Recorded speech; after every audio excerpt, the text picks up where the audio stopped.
한국 사람이 여러분에게 밥 한 번 먹자고 했어요. 이거 진짜 약속일까요? 아니면 그냥 예의상 하는 말일까요? 한국 사람들은 왜 만나자마자 개인적인 질문을 하는 걸까요? 처음에는 친절한 것 같은데 왜 아직 거리가 느껴질까요? 한국어를 공부하는 여러분, 안녕하세요. 한국어 공간의 공간지기 지아입니다. 다시 들러주셔서 감사해요. 오늘 하루도 잘 보내고 계신가요? 여러분은 처음 만난 사람과 빨리 친해지는 편인가요? 아니면 시간이 조금 필요한 편인가요? 저는 시간이 많이 필요한 편이에요. 처음부터 깊은 얘기를 하기보다는 그 사람이 어떤 사람인지 조금씩 알아가면서 천천히 가까워지는 편이에요. 그리고 제가 느끼기에 한국 사람들 중에도 이렇게 어색한 시간을 지나면서 천천히 관계를 만들어가는 사람들이 꽤 있는 것 같아요. 물론 처음부터 말을 잘 걸고 금방 친해지는 사람도 많지만요. 오늘은 한국 사람들이 처음 만난 사람과 어떻게 친해지는지 그 과정을 이야기해 볼게요. 한국어 강사로 일하면서 외국인 학습자분들을 만나다 보면 학습자분들이 자주 물어보는 질문이 있어요.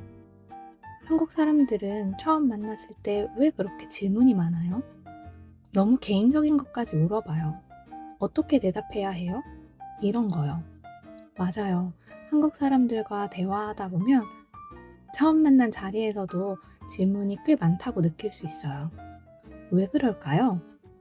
그 이유는 이 사람과 나는 어떤 관계일까? 어느 정도 거리를 유지해야 할까? 이런 걸 확인하고 서로의 공통점을 찾으려는 마음이 있기 때문인 것 같아요. 다른 나라에서는 날씨 이야기 같은 스몰 토크를 주로 한다고 들었어요. 그런데 한국에서는 상대를 조금 더 알아보고 관계의 거리를 확인하기 위한 질문을 많이 해요. 어디 사세요? 무슨 일 하세요? 몇 살이세요? 학생이세요? 한국어는 왜 배우세요? 한국에 왜 왔어요? 이런 질문이 사람에 따라서는 조금 예의 없게 느껴질 수도 있어요. 다른 문화권에서는 처음 만난 사람에게 나이나 직업, 사는 곳을 잘 물어보지 않잖아요. 그런데 한국에서는 이런 질문이 상대의 정보를 캐묻는 느낌이라기보다는 상대를 어떻게 대해야 할지 감을 잡는 과정일 때가 많아요. 한국어에는 존댓말과 반말이 있고 나이에 따라 호칭이 달라지기도 하고 관계에 따라 말투가 달라지기도 하거든요. 물론 요즘은 처음 만난 사람에게 바로 나이를 묻는 걸 부담스러워하는 사람도 있어서 분위기를 보면서 조심스럽게 물어보는 게 좋아요. 처음에는 이런저런 질문을 하면서 감을 잡아요. 선배님으로 부를지, 언니나 형으로 부를지, 처음부터 반말로 말할지, 아니면 존댓말로 말할지, 이런 것들을 결정해야 대화를 시작할 수 있기 때문이죠. 미국에서는 처음 만난 사람의 옷을 칭찬하거나 날씨 이야기를 하거나 주말에 뭐 했는지 물어보면서 가볍게 대화를 시작하는 경우가 많다고 들었어요. 미국식 첫 만남이 일단 분위기를 편하게 열어보는 것에 가깝다면 한국식 첫 만남은 먼저 관계의 거리를 확인하는 것에 가까울 때가 많아요. 나이를 물어서 어떻게 대할지 결정했다면 이제 상대의 성격을 파악해야 해요. 그래야 상대방의 성격에 맞게 다가갈 수 있거든요. MBTI가 나오기 전까지는 분위기, 목소리 크기, 그 사람의 표정 등을 보면서 그 사람의 성격을 파악했어요. 파악하기까지 시간이 좀 오래 걸렸죠. 오해도 많이 생겼고요. 그런데 MBTI가 나오면서 파악하는 과정이 아주 단순해졌어요. MBTI만 말해도 그 사람이 어떤 성향일지 대충 상상해 볼 수 있는 거죠. 물론 MBTI가 사람을 정확하게 설명해 주는 건 아니에요. 하지만 한국에서는 처음 만난 사람과 대화를 시작하는 작은 도구처럼 쓰이는 경우가 많아요. 제가 생각했을 때 MBTI를 통해 알고 싶은 건 그 사람을 100% 정확하게 설명하는가가 아니라 내가 대충이라도 저 사람을 바로 이해할 수 있는가, 이거 같아요. 바로 이해할 수 있다는 점 때문에 한국 사람들이 MBTI에 열광하는 것 같아요. 이렇게 MBTI를 묻는 건 상대의 성향을 짐작하고 어떤 방식으로 대화하면 편할지 감을 잡기 위한 거예요. 누군가를 처음 만났을 때 MBTI로 시작하면 대화가 쉽게 이어져요. 제가 대문자 I거든요.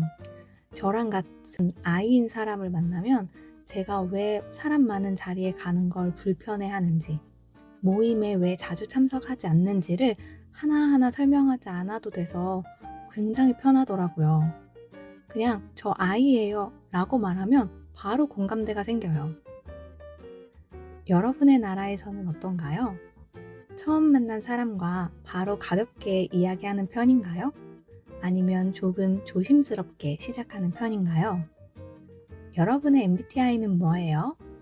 한국 사람들이 나이를 물어봤을 때 무례하다고만 생각하지 말고, 아, 이 사람이 나를 어떻게 대해야 할지 감을 잡고 있구나 라고 생각해 주셨으면 좋겠어요. 여러 질문이나 MBTI를 통해 관계 설정도 했고 어느 정도 성격도 알았다면 그 다음부터는 본격적으로 거리를 좁혀야 해요. 한국 사람들은 상대가 완전히 남처럼 느껴질 때보다 어떤 공통점이 생겨서 우리라고 느껴지면 관계가 조금 더 빨리 가까워지는 것 같아요. 저도 상대를 남이 아니라 우리라고 느끼는 순간 마음의 문이 확 열리는 것 같아요. 그래서 한국 사람들이 끊임없이 공통점을 찾나 봐요. 저도요. 이 한마디가 나오면 갑자기 대화가 훨씬 쉬워지거든요. 처음에는 조금 어색했는데 공통점이 하나 생기면 상대가 낯설지 않게 느껴지고 무척 반가워요. 저도 그 드라마 봤어요. 저도 그 동네 살았어요. 저도 그 음식 좋아해요. 저도 그 학교 나왔는데. 아, 저도 그 채널 알아요. 이런 말이 나오면 대화가 갑자기 길어질 수 있어요. 처음에는 그냥 질문과 대답이었는데 공통점이 생기면서 대화가 조금 더 자연스러워진 거죠. 상대방이 여러분에게 질문을 많이 한다면 여러분과 친해지고 싶다는 신호일 수도 있어요. 저는 한국 사람들이 처음 만난 사람과 친해질 때 대단한 이야기를 하는 것보다 작은 공통점을 찾는 게 중요할 때가 많다고 생각해요. 미국식 대화에서는 처음부터 스몰톡으로 분위기를 여는 경우가 많다면 한국에서는 공통점이 하나 나왔을 때 그때부터 대화가 조금 더 편해지는 느낌이 있어요. 물론 한국 사람들도 스몰톡을 좀 해요. 하지만 처음 만난 사람과 다양한 주제로 오래 이야기하기보다는 서로 연결되는 지점이 생겼을 때 마음의 문을 여는 경우가 많은 것 같아요. 저도 학생들하고 이야기하다 보면 공통점을 발견할 때가 있어요. 그러면 속으로 엄청 반가워하면서 그 학생과 내적 친밀감이 생겨요. 그 시간이 훨씬 편하게 느껴지고요. 한국 사람과 처음 만났을 때 대화가 조금 어색하다면 무리해서 깊은 이야기를 하려고 하기보다 작은 공통점을 찾아보세요. 좋아하는 음식, 드라마, 여행지, 취미, 공부하는 이유, 이런 가벼운 것부터 시작해도 괜찮아요. 여러분은 처음 만난 사람과 어떤 공통점을 찾았을 때 빨리 친해졌나요? 처음 만난 사람과 빨리 친해지는 여러분만의 방법이 있나요? 처음 만난 사람과 단둘이 있으면 조금 부담스러울 수 있어요. 대화가 끊기면 바로 침묵이 느껴지고 무슨 말을 해야 할지 모르는 뻘쭘한 상황이 이어져요. 그래서 한국에서는 처음부터 단둘이 만나 이야기하는 것보다 여러 명이 있는 자리에서 자연스럽게 친해지는 경우도 많아요. 동아리, 회사 내 사내 모임, 학교 수업, 언어 교환 모임, 취미 모임. 처음에는 그냥 같은 그룹에 있는 사람이에요. 이름만 알고 간단히 인사만 하고 같은 공간에 있는 정도죠. 그런데 자주 보게 되면 조금씩 편해져요. 처음에는 인사만 하던 사람이 다음에는 또 보네요? 잘 지냈어요? 라고 말하기도 하고, 그 다음에는 지난번에 말한 거 어떻게 됐어요? 하고 질문하기도 해요. 이렇게 반복적으로 만나면서 조금씩 가까워지는 거예요. 한국 사람들은 이렇게 단체 안에서 분위기를 보면서 조금씩 가까워지는 경우가 많아요. 모든 사람과 잘 지내는 게 아니라 그 모임 안에서 더 잘 맞는 사람과 가깝게 지내는 거예요. 가까워진 사람끼리 따로 만나는 경우도 많고요. 여러분은 어떤가요? 처음 만난 사람과 단둘이 있는 게 더 편한가요? 아니면 여러 명이 같이 있는 자리가 더 편한가요? 모임에서 몇 번 얼굴을 보고 이야기를 몇 번 나누면 헤어질 때 이런 말을 해요. 다음에 밥 한번 먹어요. 언제 커피 한잔 해요. 연락할게요. 그런데 이 말 정말 약속일까요? 결론만 말하면 그럴 수도 있고 아닐 수도 있다. 입니다. 한국에서 관계를 만들 때 정말 중요한 게 하나 있어요. 바로 밥이에요. 한국 사람들은 친해지고 싶거나 조금 더 가까워지고 싶거나 관계를 부드럽게 만들고 싶을 때 다음에 같이 밥 먹어요. 언제 커피 한잔 해요. 언제 한잔 하자. 이런 말을 자주 해요. 그런데 여기서 외국인들이 헷갈릴 수 있어요. 제 학생 중에 한국에 장기 거주했던 분들이 있었어요. 그분들도 처음에는 이 말이 진짜인지 아닌지 저한테 자주 물어봤어요. 이 말이 진짜 약속일까요? 아니면 그냥 예의상 하는 말일까요? 어떻게 구분할까요? 사실 이건 상황에 따라 좀 다른 것 같아요. 예를 들어 누군가와 헤어질 때 그냥 이렇게 말해요. 나중에 밥 한번 먹어요. 이 경우에는 가벼운 인사였을 가능성이 높아요. 그런데 구체적인 날짜와 시간이 나오면 진짜 약속일 가능성이 훨씬 높아요. 다음 주 화요일에 시간 괜찮아요? 이번 주 금요일에 밥 먹을래요? 그럼 토요일 1시에 만날까요? 이렇게 말하면 진짜 만나자는 뜻에 가까워요. 그리고 이런 건 헤어지면서 말하기보다 톡이나 전화로 약속을 잡는 경우가 훨씬 많은 것 같아요.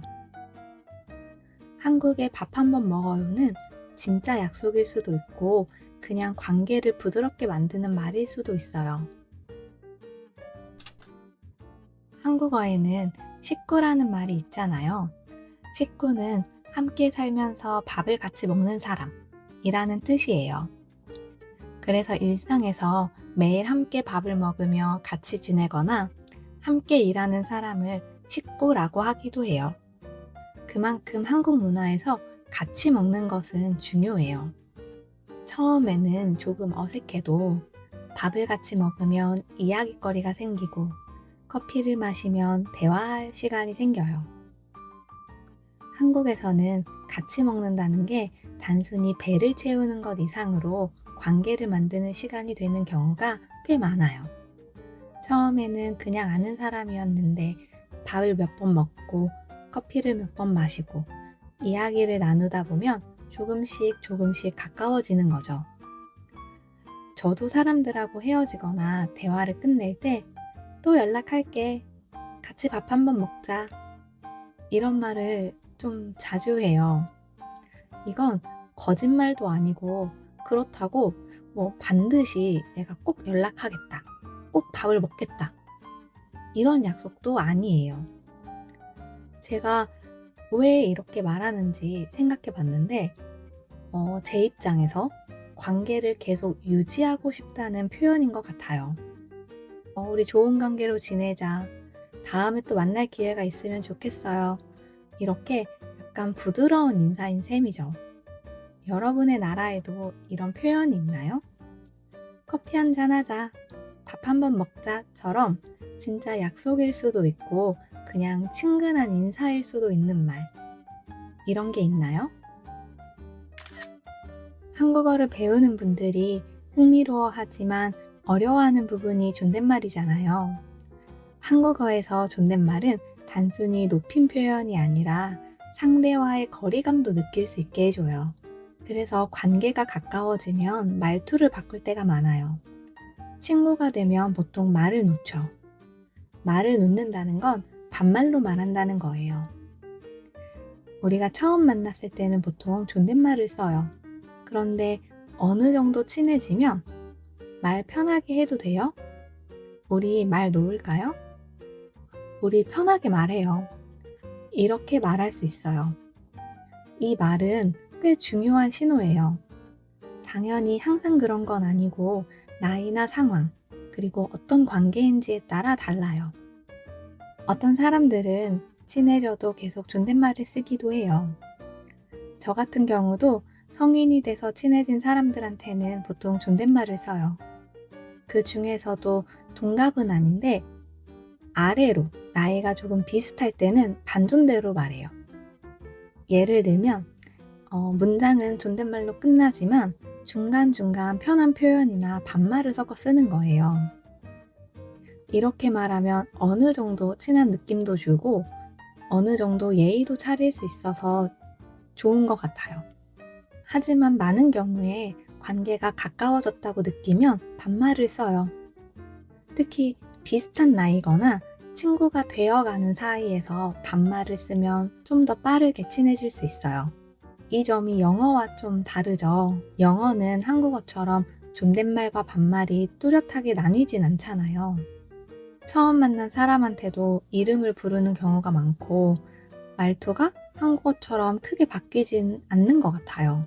그래서 영어로 말하면 비교적 수평적으로 대화하는 느낌이 들어요. 반면 한국어에서는 말투 자체가 우리의 관계가 지금 어떤지를 보여줄 때가 많아요. 처음에는 당연히 존댓말을 쓰죠. 조금 친해지면 편한 말투와 함께 반존대를 쓰기도 해요. 그리고 더 가까워지면 농담을 하기도 하고 장난을 치기도 하고 반말을 쓰기도 해요. 이렇게 반말인지 존댓말인지 말투가 어떻게 변했는지를 보면 우리가 어떤 관계인지 알 수 있어요. 하지만 여기에서 조심해야 할 점도 있어요. 반말이 항상 친근함을 의미하는 건 아니에요. 상대가 불편해하는데 갑자기 반말을 하면 좀 무례하게 들릴 수 있거든요. 상대방이 당황할 수도 있고요. 그래서 보통은 상대와의 관계, 그리고 분위기를 보면서 상대의 동의를 구한 다음에 말을 놓는 게 제일 좋아요. 여러분은 반말이 편한가요? 아니면 존댓말이 편한가요? 존댓말, 반말, 말투 외에도 친해졌다는 신호는 많아요.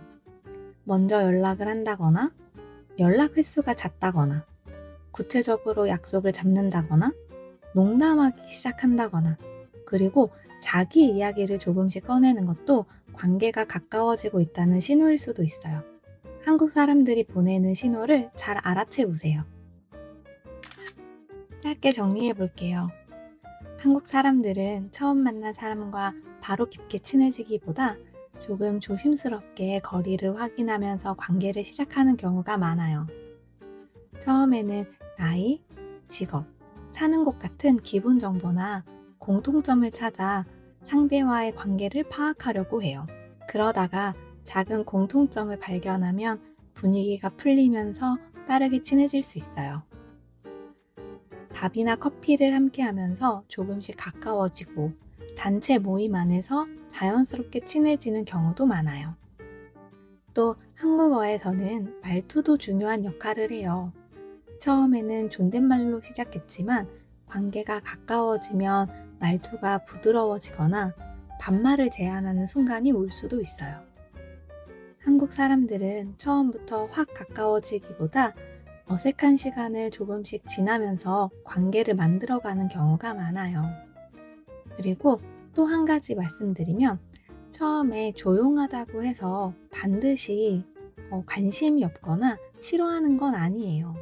아직 편해지는 시간이 필요한 것일 수도 있어요. 오늘은 한국 사람들이 처음 만난 사람과 어떻게 친해지는지에 대해 이야기해봤어요. 한국 사람을 처음 만났을 때 상대가 나이나 직업, 사는 곳 같은 질문을 많이 한다면 그 사람은 여러분을 불편하게 만들려고 하는 게 아니라 관계의 거리를 확인하거나 빠르게 공통점을 찾고 있는 중일 수도 있어요. 물론 그런 질문이 너무 개인적으로 느껴질 수도 있죠. 그럴 때는 억지로 다 대답하지 않아도 괜찮아요. 이렇게 말해보세요. 이건 조금 나중에 얘기해도 될까요? 아직은 조금 개인적인 질문 같아요. 좀 더 친해지면 얘기해 드릴게요. 이렇게 대답해도 괜찮아요. 반대로 상대가 말을 많이 하지 않거나 바로 개인적인 이야기를 하지 않는다고 해서 너무 빨리 나한테 관심 없나? 라고 생각하지 않아도 될 것 같아요. 그 사람은 그냥 아직 조심스러운 단계일 수도 있어요. 조금 더 자주 만나고 가볍게 얘기할 기회가 생기면 자연스럽게 가까워질 수도 있어요. 물론 이 모든 건 다 제 생각일 뿐 정답은 아니에요. 한국어로는 이렇게 말하죠. 사바사. 사람 바이 사람. 사람마다 다르다. 이런 뜻이에요. 하지만 제가 지금까지 살면서 이런 순서로 친해지는 모습을 꽤 자주 봤어요. 그러니까 참고 정도로는 들어주세요. 여러분은 어떤 편인가요? 처음 만난 사람과 바로 편하게 이야기하는 편인가요? 아니면 시간이 좀 지나야 마음이 열리는 편인가요? 여러분의 나라에서는 처음 만난 사람과 어떻게 친해지나요? 그리고 한국 사람과 친해질 때 어려웠던 경험이 있나요? 댓글로 여러분들의 경험도 공유해주세요. 여러분의 이야기도 정말 궁금해요. 오늘 준비한 내용은 여기까지입니다. 오늘 준비한 내용이 여러분들에게 도움이 되었으면 좋겠어요. 오늘도 함께 해주셔서 감사해요. 자연스러운 한국어 그리고 한국인의 시선. 한국어 공간의 공간지기 지아였습니다. 다음에 또 들러주세요. 안녕.